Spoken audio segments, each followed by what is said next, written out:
Oui, la déclaration consiste à alerter les autorités étatiques sur un phénomène qui sévit depuis 2012. En effet, vous n'êtes pas sans savoir qu'en 2012 déjà, il y avait un problème au niveau de la filière qui se trouve être la ferraille où nous évoluons et que jusqu'à présent, cela persiste et c'est pourquoi nous voulons alerter l'État pour que l'État ne fasse pas la même erreur. Parce qu'en 2012 déjà, il y avait des personnes véreuses qui s'étaient réclamées être des ferrailleurs, qui ont poussé l'État du Sénégal à interdire l'exportation de la ferraille, coupant du coup l'herbe sur les pieds des Indiens qui étaient les véritables bailleurs, parce que les Indiens de 2000 en 2012 ont eu à injecter presque 24 milliards par an au Sénégal. L'État du Sénégal gagnait en taxes d'exportation seulement 350 millions. Et du coup, il y avait beaucoup d'emplois pour les jeunes. Aujourd'hui, au moment où le président de la République parle de l'emploi des jeunes, je crois qu'un secteur comme la ferraille devrait être protégé, accompagné et boosté les uns et les autres pour éradiquer le chômage des jeunes et du coup stopper la migration vers l'Espagne ou quelque part dans le monde par voie de pirogue. Cela dit, en 2012, les Indiens faisaient le tour du Sénégal, injectaient de l'argent, récupéraient le produit, l'exportaient et les Sénégalais qui évoluaient dans la filière s'en sentaient vraiment bien. Mais quand l'État a eu à interdire cette exportation, ce qui s'est passé, nous le savons tous. Aujourd'hui, quand à un moment donné, les choses ont repris de plus belle, il s'est trouvé que ces mêmes opérateurs véreux sont revenus à la charge parce qu'ils avaient eu des licences que l'État leur avait données en 2012. Ces licences, ils les utilisaient à exporter par personne interposée. C'est-à-dire quoi? Quand les deux industries qui se trouvent au Sénégal récupéraient la ferraille des mains de ferrailleurs, ce sont eux qui étaient chargés de les redonner aux Indiens en leur louant leur licence d'exportation. Aujourd'hui que ces licences sont arrivées à terme et qu'il est question de les renouveler, ce sont ces mêmes personnes qui veulent que l'État stoppe à niveau l'exportation en barrant la route aux Indiens, en leur interdisant tout bonnement l'exportation, et c'est ce qui serait vraiment néfaste pour les ferrailleurs sénégalais. Parce que nous ne pouvons pas comprendre qu'un groupuscule de personnes, ils ne font même pas 10% des ferrailleurs du Sénégal, ont créé un comité. Ce sont eux qui communiquent avec l'État, en leur nom, mais pas au nom des ferrailleurs du Sénégal. Parce que les ferrailleurs du Sénégal font plus de 18 000. Mais 5 ou 6 personnes ne peuvent pas représenter l'ensemble des ferrailleurs du Sénégal et signer des accords qui n'engagent aucun ferrailleur et en bénéficier largement. C'est pourquoi nous avons jugé utile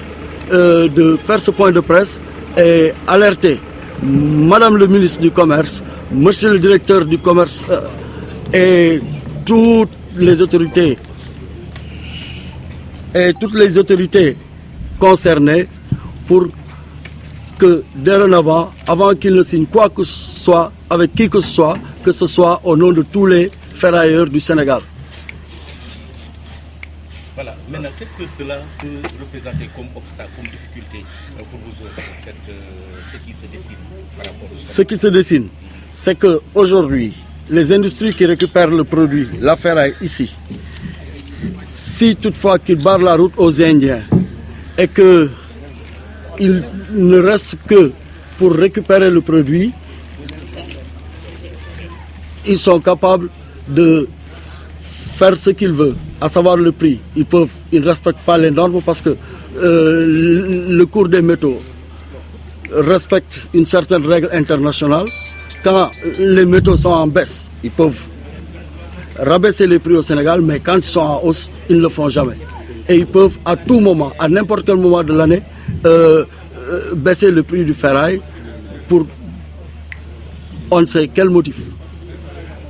Donc aujourd'hui, vous interpellez le président de la République par rapport à cet état de fait. Nous interpellons le président de la République pour ne pas que ce qui s'était passé en 2012 se refasse, parce que nous savons qu'il y a eu une erreur. Il y a eu une erreur de la part de l'État parce qu'il n'avait pas eu la bonne information. Récemment, on a tenu une réunion à Thiès avec l'ensemble des ferrailleurs du Sénégal. Il y a eu l'un d'eux qui est venu faire son mea culpa pour demander publiquement pardon aux ferrailleurs, à tous les ferrailleurs du Sénégal, parce qu'il dit qu'il a été le signataire de ces accords-là et qu'il le regrettait, donc il voulait se racheter. Mais ce n'est pas cela exactement. C'est parce qu'aujourd'hui, au moment où les licences doivent être renouvelées, ils ont buté quelque part, et le ministre les ayant renvoyés chez les ferrailleurs, le ministre leur ayant demandé de venir discuter avec les ferrailleurs jusqu'à ce qu'on trouve un point d'accord. C'est pourquoi ils sont revenus vers nous pour discuter, mais à leur profit. Non, li waral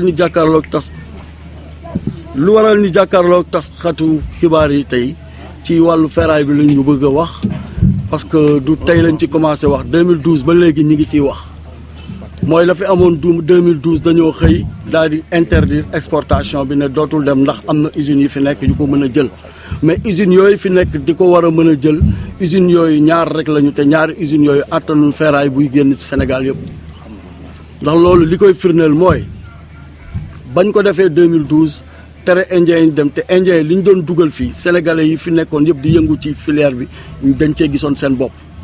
mais ñoom bañ ko jëlee léegi mbir yi dafa soppeeku bu baax a baax. li ko soppi mooy bu ferraille bi yegsee dañ koy jël, dañ koy tànn benn, ñaareel ba heure bu leen neexee yokk prix ba, heure bu leen neexee wàññi ko. bu loolu wéyee ñi wax ci problème mu licence yi ña demoon xaatim ak état wu Sénégal nangu ne mën nañoo tere exportation ferraille bi, ñooñu ñoo dellu siwaat tey bëgg li ni mel amaat, ndax bunt bi xawoon na ubbeeku ba indien yi commencé waat dugg si, waaye ñooñu tey ñoo bëgg baarewaat yoon wi ñu defalaat leen ay licence yoo xam ne licence yi buñ ko jëlee ñoom du ñu ay ferrailleur ndax liggéeyuñu ferraille, dañuy yor licence yi bu usine bi emmagasiné ba am benn poids bi jox leen ko ñu jaay ko indien yi exporté ci seeni licence. loolu la ñu wax ni il faut ñu xamal ko état bi pour ñu xam ne ferrailleurs yi Sénégal yi ñoom benn lañu, waaye du juróomi nit wala juróom benn nit ñooy jaabante ci ministère yi di wax ci turu ferrailleurs yi. dañuy interpeller président de la République, ministre du commerce ak képp koo xam ne lii nii concerné na la, nga jéem a fexe noo waxtaanee ak véritable acteur ferraille bi ba jumte bañ a am, ndax dañoo toll ci moment boo xam ni ñi ngi wax ci problème mu emploi des jeunes. ferrailleurs li ñuy utiliser ci ay jeunes dafa naa amul filière bu koy utiliser fii ci Sénégal. lan la mën a jur li mu mën a jur mooy chômage bu yokkuwaat, jeunes yi jëlaat yoonu géej gi te wàññeeku na macha allah, parce que ku ci jóge école ku ci amul loo def boo ñëwee ci ferraille bi gis ci sa bopp. mais tey jii seen i pexe yi bu jubaatee, parce que toll woon nañ fi jamono boo xam ne ferraille dem na ba doon jar kilo ñeenti dërëm, ñëpp découragé bàyyi, ci la xale yi jël yoonu géej bi. booy ferrailleurs yu bëri yoo xam ne dañoo liggéey si ferraille bi am na suñu si tànte dem réussir, am na ñoo xam ne dañoo tànte dem des fa, am na ñoo xam ne delluwaat nañu si seen liggéey. léegi li ñu koy ñaan moom président de la République mooy na waxtaan ak ferrailleurs yi, ñu wax ko mbir mi naka la demee. président de la République dañu koy ñaan moom mu daje ak ferrailleurs yi, ñu wax ko lii seen soxla, ndax ñett wala juróomi nit du ñoom ñooy ferrailleurs Sénégal. 14 régions la, région boo fa dem lu mu bon 300 ferrailleurs a nga ci région ba ak seeni nit. Indiens yi dañu daan dugal xaalis bu bëree bëri fii ci Sénégal. damay joxe benn exemple, Casamance bii mu nekk ñun ferrailleurs Casamance. Indiens yi de 2012 à 2000 port de Ziguinchor amuloon port bu ko gën a attractif, parce que dañ doon exporter à partir du port de Ziguinchor. boo ñu ko laajee waa Maersk Line ñu wax leen ko, bu ñu laajee monsieur Morital bu Maersk Line ñu wax ko ñaata conteneur moo doon jóge fii par mois di jaar ci port de Ziguinchor bi. am na Ziguinchor yoo xam ne sax xamuñu loolu, mosuñu xam loolu. kon ferraille bi filière la boo xam ne nit ñi xamuñu ko dañ foog ne lu ñàkk solo la lu ñàkk fayda la alors que mu ngi dundal ay sénégalais tax na ay sénégalais yoo xam ne soxlawuñu dem Europe ndax bu fekkee fii mbir mi dox na soxlawuñu dara ku jóge Europe bu ñëwee fii ñu wecc ko. non président xam nañ ne li ci bëri du ko yëg li ñu xam mooy lii nii bu ko yëgee dina ko saafara ndax déjà bu fekkee ne dafa bëgg moom xar tànk tubayam ci emploi des jeunes fekk na ay sénégalais yu créé ay emploi ba pare du mënul lu dul consolider ko. Ibrahima Koli mooy secrétaire général ferrailleur Casamance naturel. man Alla Diagne laa tudd di secrétaire général ferrailleur Casamance. waaw loo si yokk si li nga xam ne loolu mooy tey seen jooy. waaw comme ni ko monsieur Koli waxee rek noonu la parce que ñun ferraille moom la ñu xam dañ ci doon yëg suñu bopp avant 2012 mais depuis 2012 blocage bi am dafa freiné ferrailleurs yi te ferraille comme ni ko Koli waxee dafa créer emploi te yaakaar naa président yaakaar naa lépp luy créer emploi daf ko war a jàppale ndax loolu la bëgg ndax yaakaar naa soxla askan wi moo ko tax a jóg kon nag moom dañ koy ñaan moom mi nga xam ne moom moo ñu mën a dimbale te moom moo ci mën a jàpp lii nga xam ne ñu ngi koy bëgg a arrêté muy exportation bi buñ ko arrêté dinañu lor ferrailleurs yi parce que indiens yi li ñu mën a dugal xaalis ci ferrailleurs yi usines yi du ñu jox kenn financement te indiens yi dañ lay jox financement nga liggéey sans intérêt dañ lay jox financement ngay liggéey sans garantie loolu nag yaakaar naa usine mënu ko ndax du doxee noonu kon nañ ñu fi bàyyil indiens yi usine bi na fi nekk li mu mën a lakk di ko traité na ko traité mais nañ ñu fi bàyyil indiens yi li nga xam ne usine bi mënu ko lakk nañ ñu fi bàyyil indiens yi ñoom ñi di ko yóbbu ñoom itam rax ca dolli itam comme li monsieur Koli wax accord 2012 bi signature yi dafa am ay erreur yoo xam ne xëj na dañoo informé wul dëgg mais 99 ferrailleurs du Sénégal accord boobu ànduñu ci kon nag yaakaar naa accord bi ñoom ñoo taxoon ñu doon ko def actuellement nii ñi nga xamante ne bii ñoom ñoo ne ñoo jiite ferrailleurs Sénégal tey état am na ay moyens moom bu defoon ay sondage dina xam que ne ñooñu minorité bu ndaw lañu taxaw ne ñoom ñoo jiite ferrailleurs Sénégal te waxuma la Dakar bi ñu xam ne fa la ñu accès ne fa lañ nekk Dakar bari na fa ay ferrailleurs yoo xam ne ñoom xamuñu leen te wax na fi mu nekk nii ñoom ñoo nekk ministère ñoo ne ñoom ñoo jiite ferrailleurs yi te jiite wuñ ñu ferrailleurs problème licence yi itam licence yi ni ñu ko bëgg a retailler buñ ko defee du baax ci ñun licence yi dañ ko war a bàyyi képp koo xam ne kii rempli nga critères yi nga xam ne mooy maye licence nga am licence ndax normalement tey jii bu fekkee def nañ ko état def na ko région bu nekk war na mën a am licence su boppam